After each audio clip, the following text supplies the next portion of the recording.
নির্বাচন দ্রুত করো। কেন বলছি?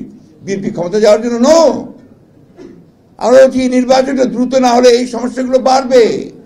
অন্তর্বর্তী সরকারকে ইঙ্গিত করে বিএনপি মহাসচিব মির্জা ফখরুল ইসলাম আলমগীর বলেছেন, সন্দেহ কিন্তু আপনাদের উপর আসতে শুরু করেছে। আমরা তো চাই সরকার সাফল্য অর্জন করুক, তাদের সাফল্য মানে আমাদের সাফল্য। তারা ব্যর্থ হলে আমরা ব্যর্থ হব। আমরা চাই না শেখ হাসিনা আবার ফিরে আসুক, আওয়ামী লীগের দুঃশাসন আবার ফিরে আসুক।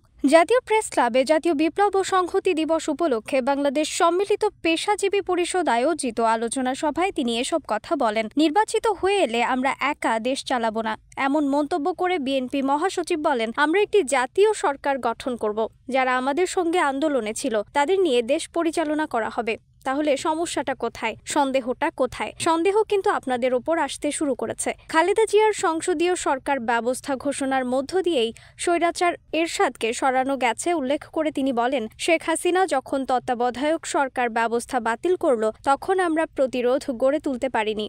কেন পারলাম না? এটা তো সত্য। 15 বছর লড়াই সংগ্রাম করে আমরা তাকে সরাতে পারিনি, তবে ফাইনাল গোলটা কিন্তু ছেলেরা দিয়েছে, এটা তো স্বীকার করতেই হবে। তিতুমির কলেজের শিক্ষার্থীদের চলমান আন্দোলন প্রসঙ্গে মির্জা ফখরুল বলেন, সরকারের ইন্টেলিজেন্সের ভেতরে তথ্য ছিল না। তারা কি এর বিরুদ্ধে ব্যবস্থা আগে নিতে পারতেন না? আসলে সরকার এখনও স্টেবল হতে পারেনি। তাই বলছি, নির্বাচন কমিশন ঠিক করে নির্বাচন দেন, একটি রোড ম্যাপ ঘোষণা দেন, তাহলে মানুষের মনে আস্থা আসবে।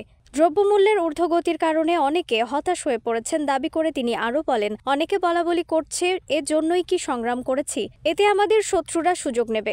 সরকার থেকে বিভিন্ন কথা বলা হচ্ছে, তবে আমি বলতে চাই, যে কোনো একদিকে ফোকাস দিন। পুলিশ প্রশাসন, নির্বাচন কমিশন ব্যবস্থা সংস্কার করে দ্রুত নির্বাচন দিন। বাকি সংস্কারগুলো নির্বাচিত হয়ে যারা আসবেন তারা করবে। রিফাত আরা ইসলাম, 21 সংবাদ।